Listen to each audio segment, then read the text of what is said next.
सहस्त्रों वर्षों से देवी पार्वती तप पर स्थित है और ये दुष्ट इनका तप भंग करना चाहता है। इन असुरों की संख्या अधिक होने के कारण इन्हें रोकना भी मेरे लिए एक परीक्षा ही है।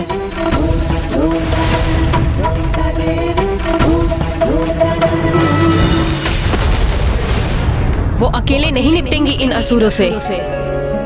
माता सरस्वती के स्वर से मुझे उनके कोप का आभास हो रहा, किंतु माता करने क्या जा रही है?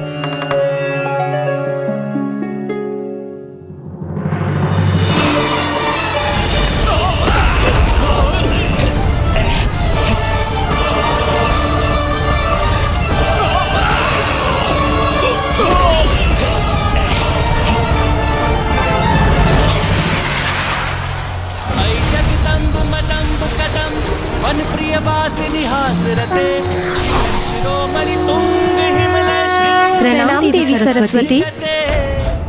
अब ये तृतीय देवी कहां से उत्पन्न हुई? और ये क्या वीणा? ये देवी संगीत वादन करने जा रही है।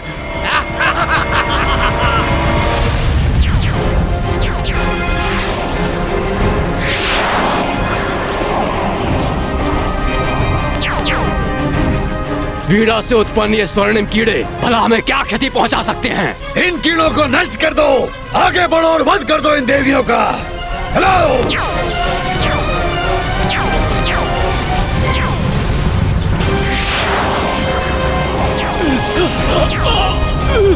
अरे हम तो बंदी बन गए। इन स्वर्णिम कीड़ों ने हमें बंदी बना लिया। मुक्त करो हमें, मुक्त करो हमें।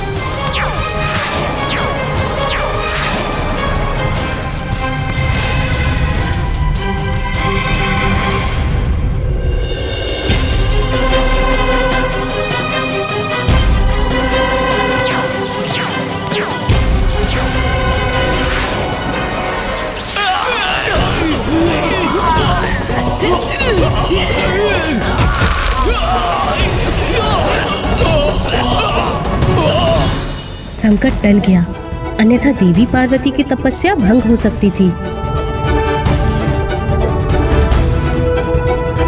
इतने विचित्र किंतु इतने प्रभावशाली अस्त्र शस्त्र मैंने पूर्व कभी नहीं देखे। इन देवियों को पराजित करना तो असंभव ही प्रतीत होता है।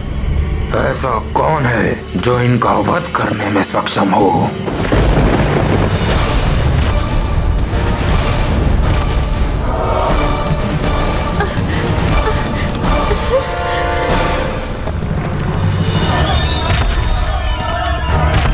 अब कौन आ रहा है यहाँ, जिसके पश्चात से ये भूमि कंपित हो रही है?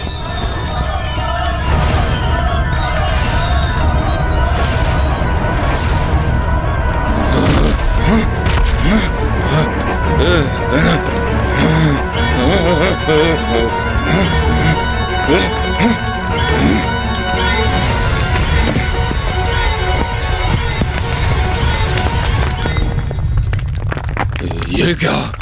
महाराज तारकासुर ने महाअसुर अबुआ को भेजा है।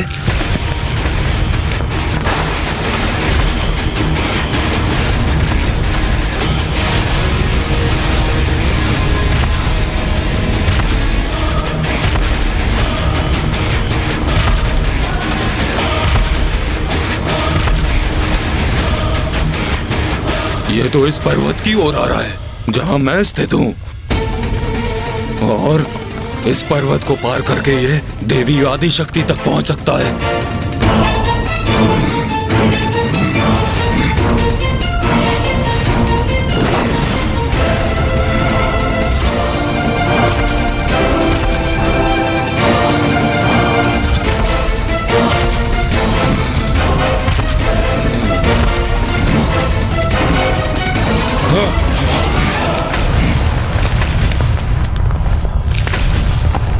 नहीं, पुनः हार नहीं हो सकता मैं।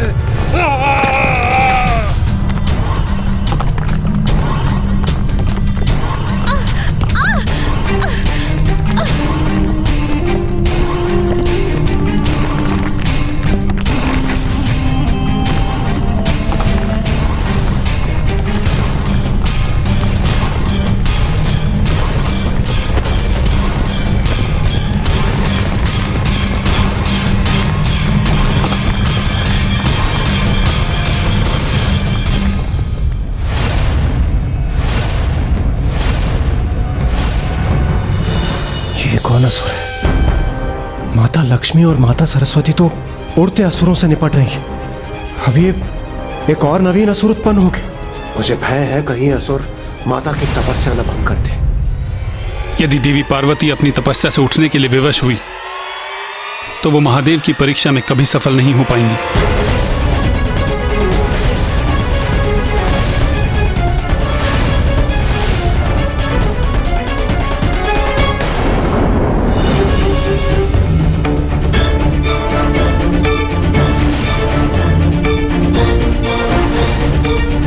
और ये है वो देवी सर्वप्रथम जिसका अंत करना है मुझे।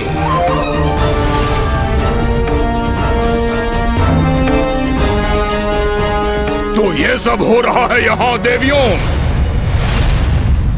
किंतु क्या तुम देवियों को यह ज्ञात नहीं कि महाराज से प्रतीक्षा करवाना सर्वथा अनुचित है? असुर महाराज तारकासुर इस प्रतीक्षा में है कि देवी आदिशक्ति की अंत की सूचना अब आएगी कि तब आएगी, और तुम तुच्छ स्त्रियां अपनी क्रीड़ा से उसमें विलंब उत्पन्न कर रही हो।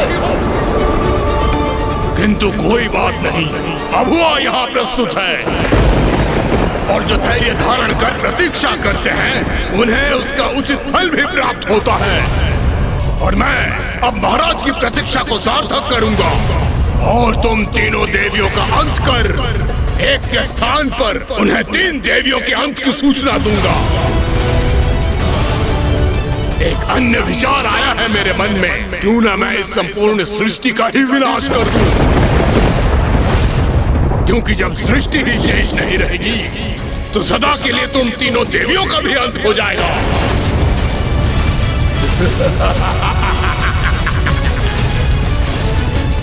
विभाजनास्त्र, विभाजनास्त्र।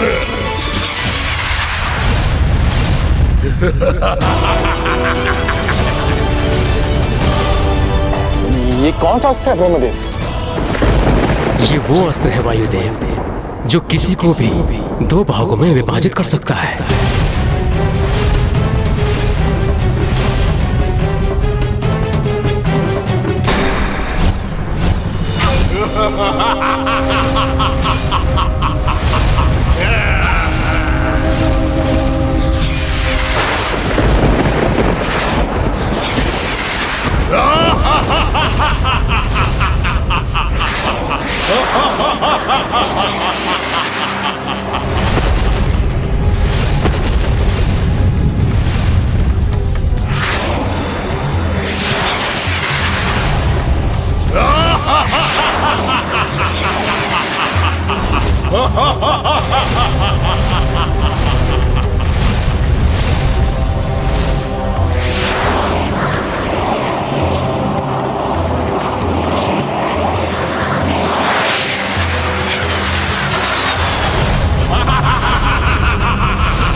माता का तप भंग हो गया।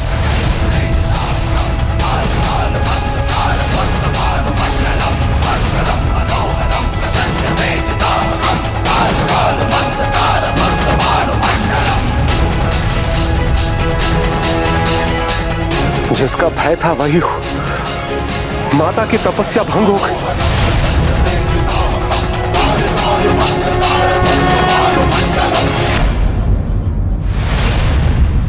प्रकृति के साथ हिंसा करने का दुस्साहस कैसे किया तुमने?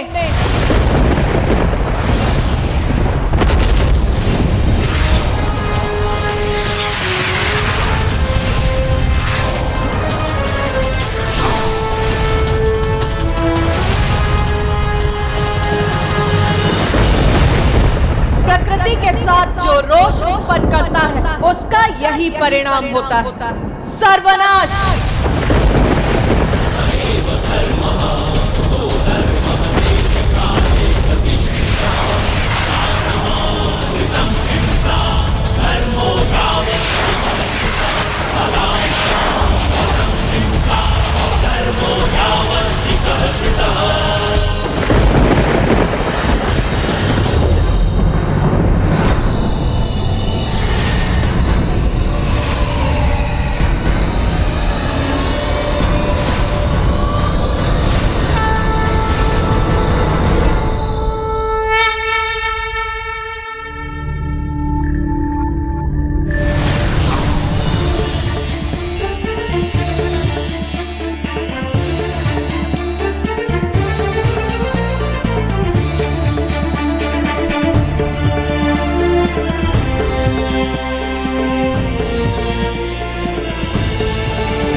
देवी आदिशक्ति, अच्छा है, अब युद्ध का आनंद आएगा।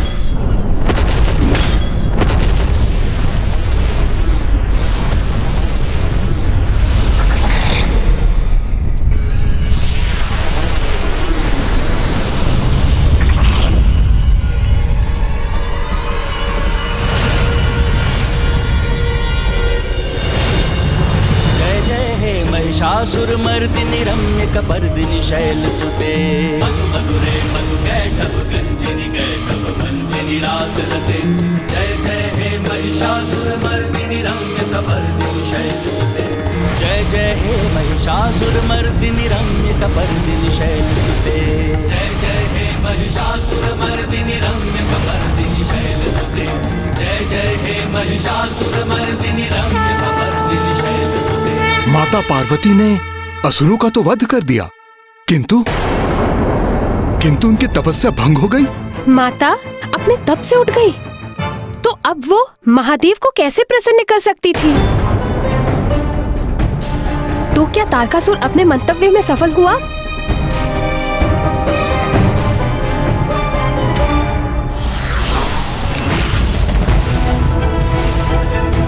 जिसका भय था वही हुआ। माता की तपस्या भंग हो गई।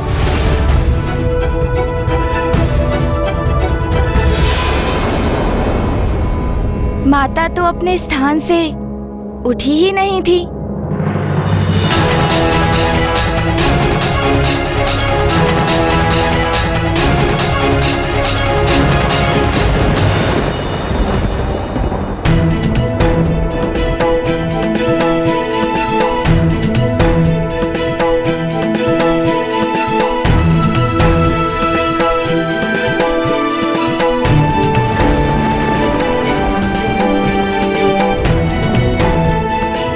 माता, आपने इस असुर रूपी संकट का निवारण किया।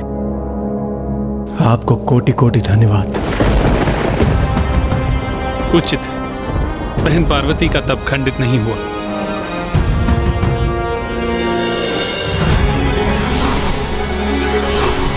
ये है माता आदिशक्ति की लीला। माता पार्वती का तप भंग भी नहीं हुआ और असुर सेना का सर्वनाश भी हो गया।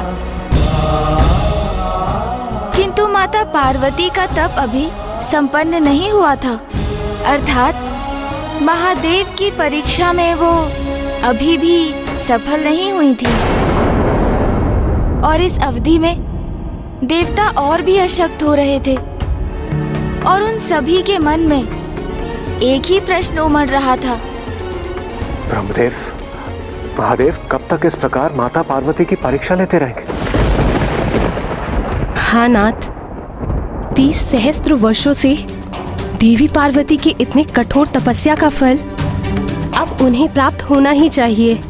हाँ प्रिय, आप सर्वथा उचित कहती हैं, किंतु ज्ञात नहीं महादेव इतनी प्रतीक्षा क्यों करवा रहे हैं।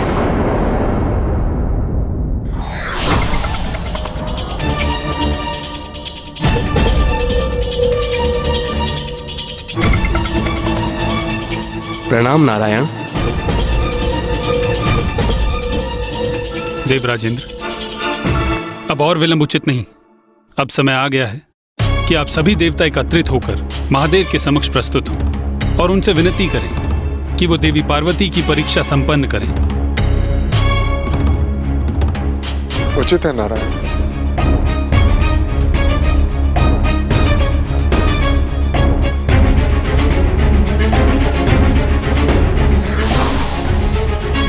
नारायण, हमें भी महादेव से निवेदन करने जाना चाहिए। नहीं ब्रह्मदेव, आपको जाना तो है, किंतु महादेव के समक्ष नहीं, अपितु कहीं और एक अत्यंत महत्वपूर्ण कार्य करने। आपको तारकासुर के समक्ष जाना है और उसे कार्य करने के लिए तैयार करना है। तारकासुर? ये आप क्या कह रहे हैं नारायण? मैं जाऊं तारकासुर के निकट? किंतु क्यों? क्यों ब्रह्मदेव? आपने ही उस दुष्ट को वरदान दिया था ना, और आप तो उसके आराध्य हैं। तो आपका सुझाव नहीं स्वीकार करेगा तो भला किसका करेगा? ब्रह्मदेव, एक दीर्घ अवधि से मेरी बहन पार्वती महादेव को प्रसन्न करने के लिए कठोर तपस्या कर रही है, जिससे महादेव प्रसन्न होकर उनसे विवाह करें, जिसके उपरांत उनका पुत्र उत्पन्न हो, जो तारकासुर का अंत करके सृष्टि को इस महासंकट से मुक्त करे। तो आप भी इतना योगदान तो दे ही सकते हैं। ब्रह्मदेव, आप स्मरण रखिए, प्रत्येक बार जब भी आपने या महादेव ने किसी असुर को वरदान दिया है और जो उससे संकट उत्पन्न हुआ, उसका निवारण मैंने अथवा मेरी बहन ने ही किया है। और यह तो सर्वथा स्पष्ट है कि तारकासुर कभी भी अपनी दुष्टता से पीछे नहीं हटेगा। वो महादेव और देवी पार्वती के संयोग की संभावना को मिटाने हेतु वो कोई प्रयास नहीं छोड़ेगा। इसलिए हमें उसके मन को भटकाकर उसकी कुबुद्धि को कहीं और व्यस्त रखना होगा। और ये कार्य आपसे उत्तम कौन कर सकता है?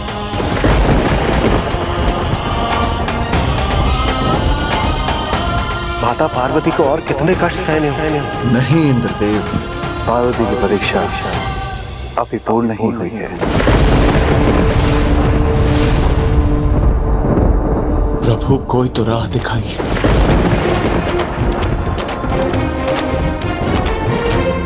हमसे उनकी अवस्था नहीं देखी जाती प्रभु।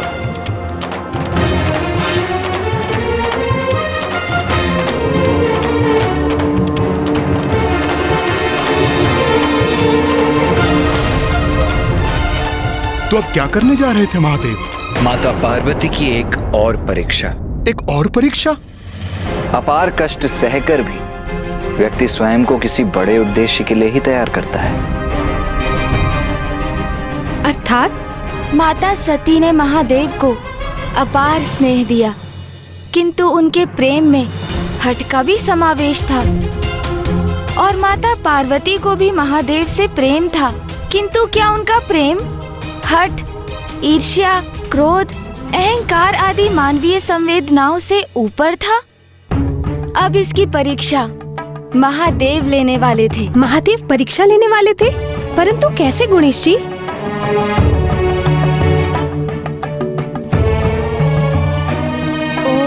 नमः शिवाय, ओम नमः शिवाय, ओम नमः शिवाय, ओम नमः शिवाय।